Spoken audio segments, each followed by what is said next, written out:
Welcome back. Chris here, Leap Enforcer Podcast, episode 26. Just wrapped up the Thanksgiving Day games and the Black Friday game. Really good day football on Thursday. I enjoyed it thoroughly. It's a good day any Thanksgiving the Lions go down. So I was happy with the result. We had a few good games that day. I was a little shocked by pretty much all these games except for the Packer game. I didn't think there was a way that the NFL would allow the Chiefs to lose. I'm not going to say it's rigged, but they definitely get more calls than a lot of other teams. So Cowboys played really well. They beat the Chiefs. It's hard for me to fathom the NFL without Mahomes and the Chiefs, Taylor Swift and Kelsey, all those guys in the playoffs. So I just kind of had a feeling they were going to figure out a way to get the Chiefs through. That did not happen. But Cowboys look good. Bengals-Ravens game, I don't know what's going on with Lamar. I don't think Lamar's fully healthy. You can tell he's fumbling the ball. He doesn't normally do stuff like that. It just looks really off. That whole team kind of looks off on offense. Bengals came back. Joe Burrow came back. They were able to handle the Ravens. It wasn't really much of a game, 32-14. Bengals owned that game pretty much the entire game. And then the Black Friday game, that game surprised me. I thought Philly would have came out and beat the Bears. Are the Bears for real? Still not a buyer on that. I think it's more so Philly's not that good. I think Philly's defense is good, but their offense is – I don't know what's going on with Jalen Hurts. So it's like they want to throw the ball because A.J. Brown's pissed, and then when they throw the ball, they don't end up winning these games. Saquon does not look the same as he did last year. I think he's kind of like starting to lose a step. But Philly's got to get it together, especially with the way Dallas is creeping up on them. And but we'll see how good the Bears are this weekend when they come out to Lambeau next Sunday, because we kind of lay a little bit of a mini bye this weekend after thumping the Lions on Thanksgiving. So let's jump into that game. First off, it feels so damn good to sweep the Lions. I catch so much shit living in this area. I'm an hour from Ford Field. I work with nothing but Lions fans. I deal with nothing but Lions fans. And I tell you what, Thursday after that game, my phone was so silent. I had nobody texting me. I had nobody messaging me. I had nobody on Facebook, nobody on Instagram, nobody messaging me. Of all my Lions fans friends. So it was pretty funny. I really had to check my phone after the game to make sure it was on because I was getting no messages at all. So I love to see it. No pun intended. Love had a good game. But jump into this game. First off, I'm going to give flowers where they're due. Matt LaFleur is probably the best play calling game he's had in a long time that I can remember. I've been complaining about a lot of his play calling this season, not being able to go put teams away, not being aggressive enough, just settling, for field goals against teams that put up points. And this was a example of a team that you have to put away and you have to score points on, and you got to go for it on some fourth downs. And, and he did that. And the offense played extremely well. We got the run game going a little bit. I think Jacobs had like 80 yards, if I'm not mistaken. I think it was something like that. I got the box score right here. He had 83. So got the run game going a little bit. I know Jacobs went out. He had a low hit by Brian Branch. Kind of knocked him out for a few plays. He came back, he didn't play a ton. He played enough, but I don't know if that was like a lingering issue with his knee or what, but he took a pretty good hit on that knee. So, but to jump into this, man, Jordan Love, 18 for 30, 234 and 4 touchdowns. Some of the throws he made, one to Wicks in the side of the end zone where a lot of people say it wasn't a catch. It's clearly a catch. His right foot is down when the ball gets to his hands. He's got the ball here. You can continuation of pulling it to you, like pulling it into your body. So he did that, pulled it into his body. His right foot was down, left foot was down. His right foot came back down out of bounds, his third step. You only need 2 steps for a touchdown. So, again, you can catch the ball in kind of a continuation of that catch, pull it to your body. But as long as you have it firmly held and you're not bobbling it, then, you get 2 feet down, that's a catch. Lions fans wanted to cry about that. I mean, it's anytime the Lions lose, it's never because of what they did. It's always the refs cheating. It's what it is every single time I listen to Lions fans, every single game. So, Love, I mean, between that throw and then that 50-yard bomb to Watson, I mean, that was just an absolute, dime. And it's so good to see Toyotathon Jordan Love playing right now. I mean, for people that don't know Toyotathon, it's Toyota car, special events. And it runs like mid-November-ish to mid-January-ish. And for some reason, man, Love, this is the time of year he heats up. He's been the best quarterback by far the last few years during Toyotathon. And there's stats out there, you can go look them up. But he's by far the best quarterback during this time of year, which it's kind of funny, but it's kind of a real thing too, because he does ball out toward the end of the year. So leading into the playoffs, I mean, if Jordan can give us, this type of, consistency with, throwing the ball, pass, play action, getting rid of the ball when he needs to, not making mistakes, no turnovers. The way this defense is playing, man, we can make a run. I mean, we really can. We got a tough schedule coming up, the last few games of the season, but I mean, I definitely think we make a playoff run, and who knows what can happen, especially when you have this type of defense getting into this time of year, moving toward the playoffs.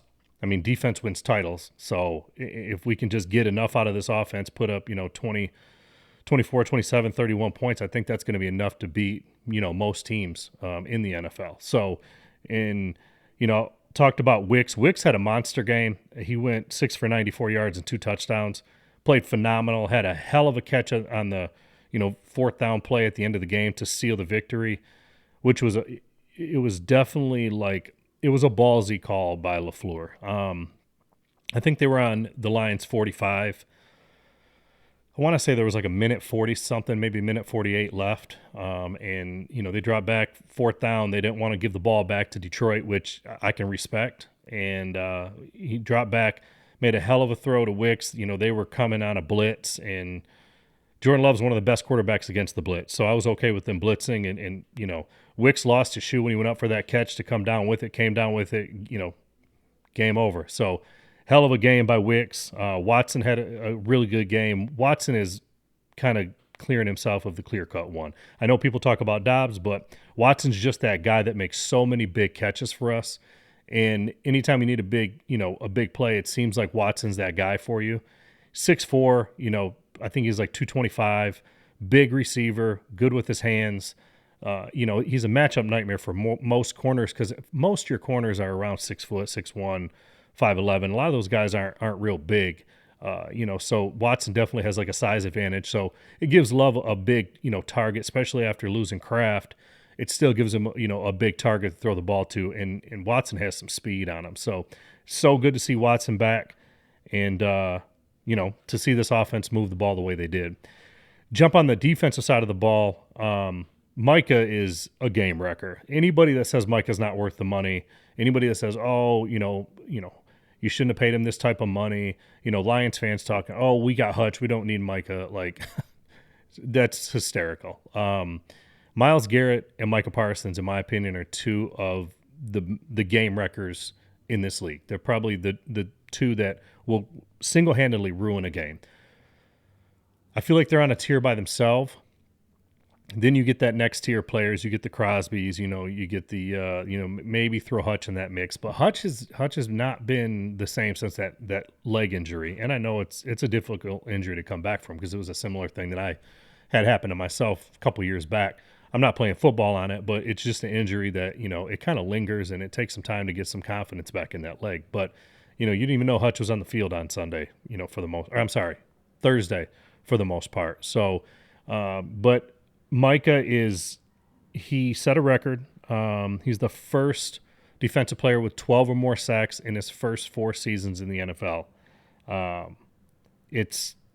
First 5 seasons in the NFL. You can't ask for a better season. I know Myles Garrett has he's got the most sacks right now, and he might break that record for the most sacks in the NFL in a season. But Micah's just playing lights out. This defense, I don't know where this defense would be without him. Another thing with the defense is we did lose Devontae Wyatt. That's going to be a huge loss for us. He just kind of sewed up the middle. He helped with the inside run game. He's going to be a major loss. I really hope that Van Ness comes back sooner than later. He was playing inside. He was actually playing pretty well inside. I also think that using Stackhouse is going to be major for us. I think he can kind of sew up the inside for like inside run game and help us and kind of help fill that void. But Wyatt's been a dog for us, and I don't know if we're going to be able to replace him that easily. But I do think Stackhouse and Van Ness can kind of, Van Ness is more of a he's a run stopper, but I feel like he's still also able to get to the quarterback.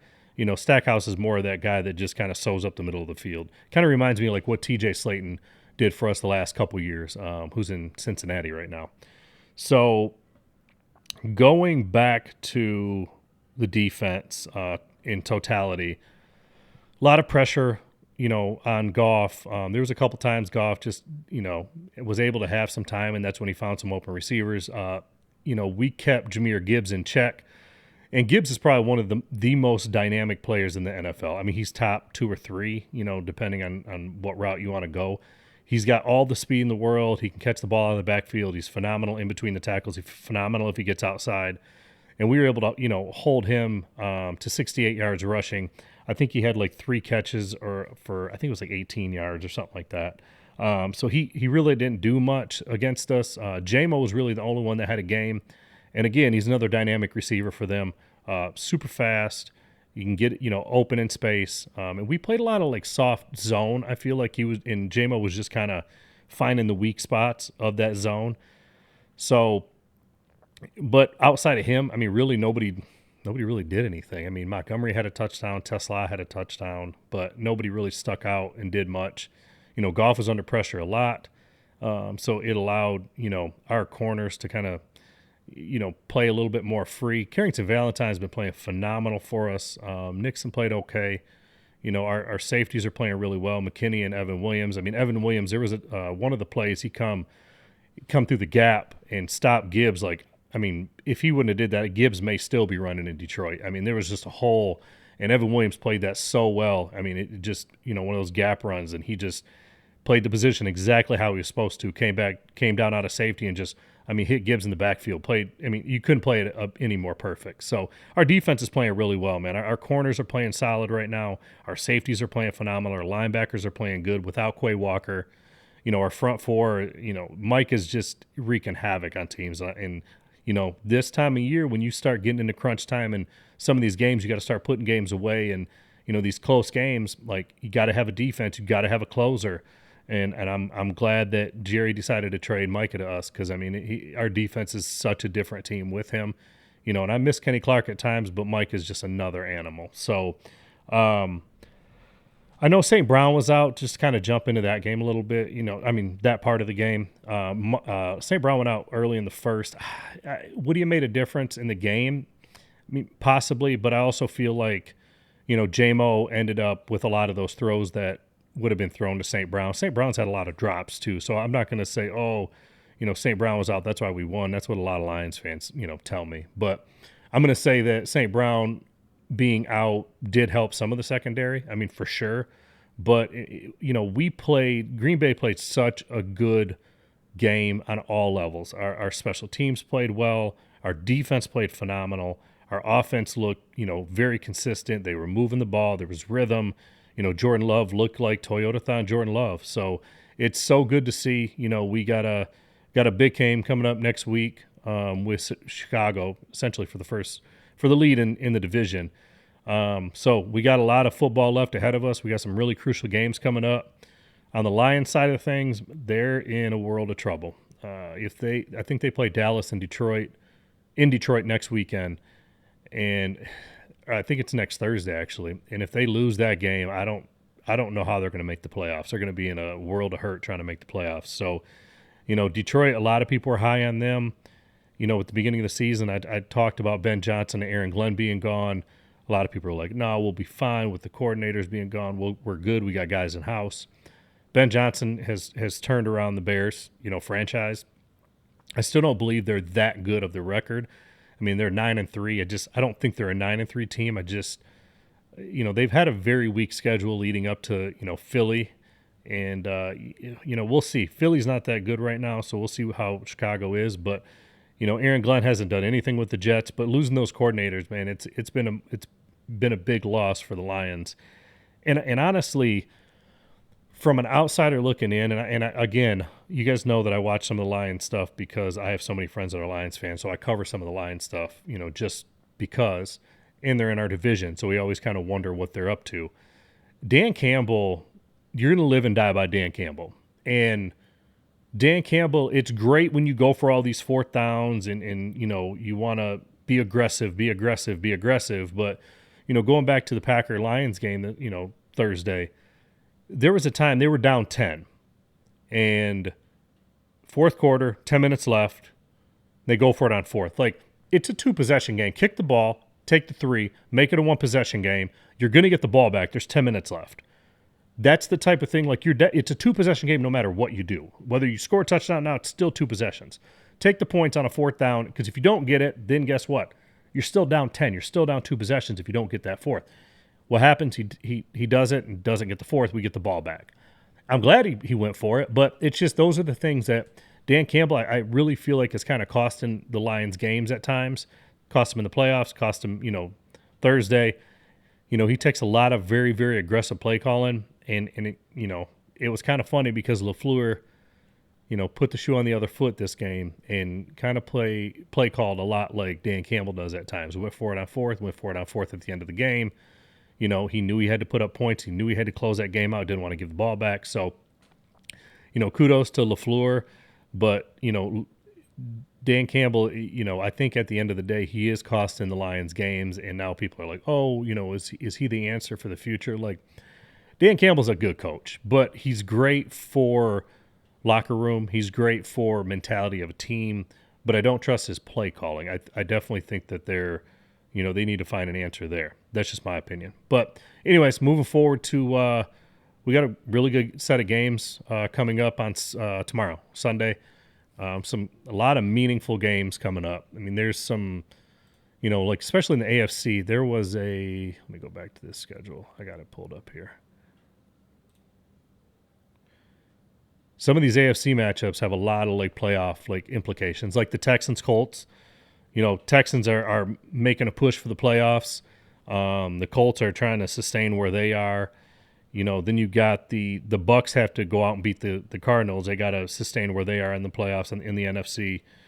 Panthers are fighting for a playoff spot. They play the Rams. Rams are trying to hold on to the 1 seed in the NFC.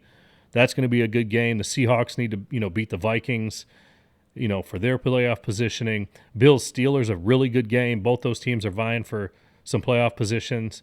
We got a really good set of games tomorrow, but I get to watch it kind of stress-free outside of fantasy, but stress-free football is the best football at times. I love Packer football, but I tell you what, after they win on a Thursday and you get to kick back and watch the rest of the teams play, it feels pretty good. So moving forward, I like our chances. I like where we're at. I like LaFleur being aggressive with play calling. I hope he stays that way, semi-aggressive, let's say, not Dan Campbell, aggressive, but aggressive enough. We got to go for it on some fourths, depending on where you're at on the field, make some plays. So, but anyways, if you've made it this far, I appreciate you guys watching. Leap Enforcer Podcast. This was episode 26. I'm on Instagram, Facebook, TikTok. That's pretty much it now. And, one other thing. It's good to see my man, McManus. My boys, we went perfect again this game. You don't really ever hear about Haversick anymore, so that's kind of a nice thing. Nothing. It's not anything against Haversick. I think McManus is a phenomenal kicker, and I'm glad that we have him. But I'm glad that we're not talking about any misses, because that kind of gets old, and it's nice to have a vet going in, getting ready for the playoffs. So, anyways, keep it up, McManus. Go Pack, go. Reach out to me, shoot me a message, shoot me a comment, give me a follow. But appreciate you guys. Have a good night.